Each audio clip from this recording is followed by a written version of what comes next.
told you, Brooklyn. I told y'all we was gonna catch y'all ass in traffic. We just waited and waited. We let y'all talk crazy for years.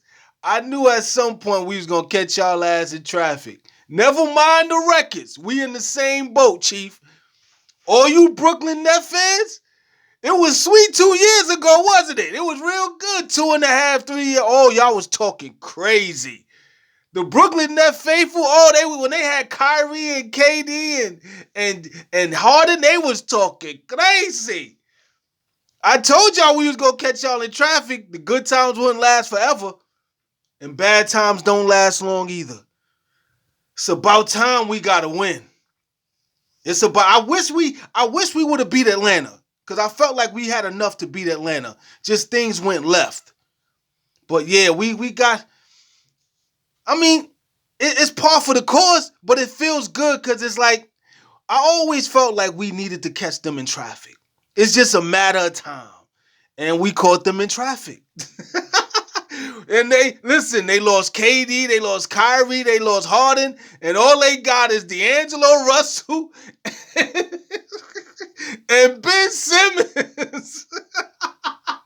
If you would have told me 2 years ago we would have this moment, despite the year we're having, despite how everything is going and how I feel about the season thus far, this is comfort food.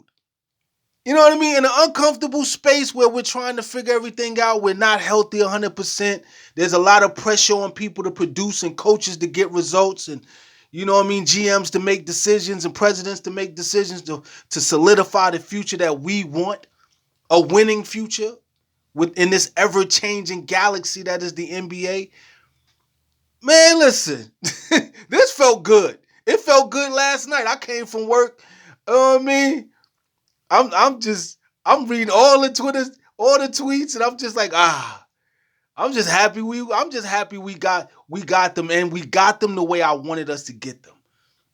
If we gonna get Brooklyn, we owe them for them Kyrie and KD years when they was talking crazy, super greasy, and we had to deal with it because we was getting shitted on by the refs. It was always 8-on-5. They was gonna get the calls. They was gonna get the judgment. They was gonna get all of that.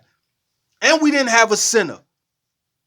Now we got Yak. We got the return of Quickly. I didn't know when he was coming back. I still don't understand his injury situation. Like 1 minute is this, and then he got the elbow, then it's the pelvic, and I was like, it's a lot going on with homie. Is he ever gonna come back? I thought he was gonna be like the All-Star break or something, but for him to come back, and we know it had to be crucial for him to come back. Hopefully he's healthy enough to continue to play. And this is not like a one-shot deal, but he gave us the boost we needed. That 21-15, we needed that. Scotty had an easier night. You know what I mean? And I'm going to talk about his confidence level and what I saw, how motivated he looked to play against Brooklyn. But, you know, it just felt good. Grady Dick was back. He had 22. Like, it was something that we needed. 11 straight losses is not so much depressing because we understand the team's situation, but it's frustrating. It's annoying.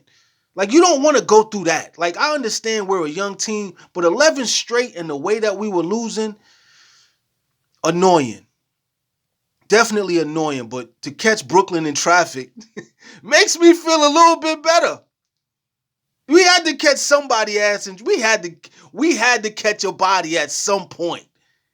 Somebody had to be the body. And if it had to be Brooklyn, who's 12-21, they're in the same position we're in. Not so much as, rebuilding, but they're trying to figure it out too. But they're trying to get more veteran pieces to get back on the board a lot sooner than we are. We're trying to go young and build around Scotty and keep that vibe going. I don't know how long that's going to last. Hopefully we can have more mixture with some more veterans, in the mix, to make things a little bit easier for the young players while they're trying to figure it out and develop their professional lifestyle and their professional identity on the court. But somebody had to catch it, man. Like, I'm just happy that we got a win. I want to be overzealous, but I know how. You know what I'm saying? Like, it's like just a sigh of relief that we got this one. and we got it out the way. But it makes me feel good that we got Brooklyn out the way. They deserve every second of that ass whooping. I promise you. The way they was talking to us during the bubble and when they had it, mind you, it was a shit show in Brooklyn. Like they had fucking Steve Nash and he gets fired and they get all these different coaches and play. Like we knew it wasn't going to work. And the straw that broke the camel's back is when, Giannis was mysteriously under the rim when Kyrie was on a fast break layup and just waited and he landed right on his ankle. And that was all she wrote. That was the end of it all right there. That was the beginning of the end. But hey, here we stand, trying to figure our thing out. But like I said, it feels good that we did it to Brooklyn. If we were going to do it to anybody, why not let it be Brooklyn? Now, I want to see what they fans.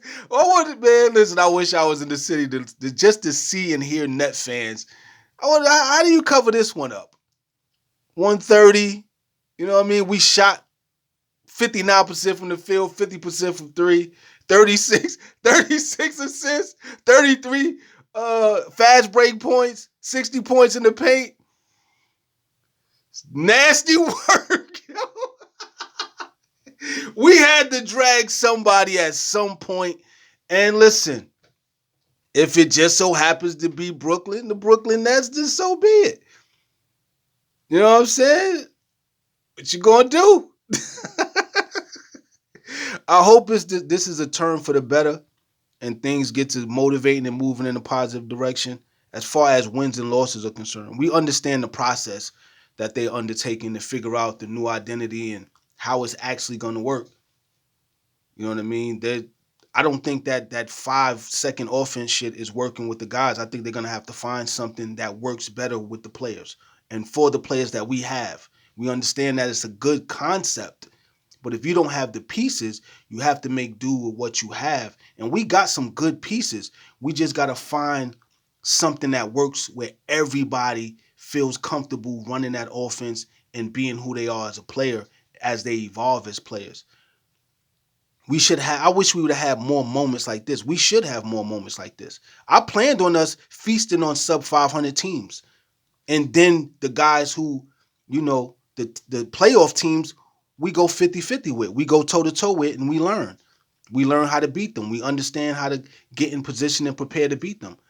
But we took a couple steps back, and hopefully we could take a couple of steps forward, health-wise, and see what the future holds as far as what the roster is going to look like going into next season or the end of this season or after trade deadlines, and see what we're shaping and molding into realistically versus the fantasy that we all have and the dream that as long as we get there, I don't care what the team looks like.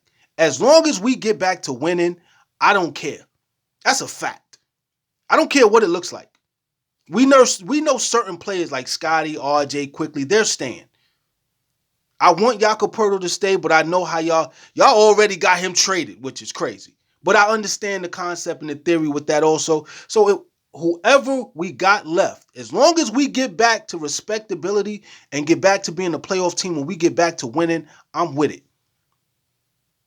I'm with it. As long as we get back to winning, that's all I care about. Life is a lot better when we're winning. Like the day after a Raptors win is magnificent. We can accept the losses, but 11 straight is like, come on now. It'll drive you to drink. And it actually did. Happy New Year, everybody. I'm going to holler at y'all, man. Enjoy this moment. Enjoy the day. Peace.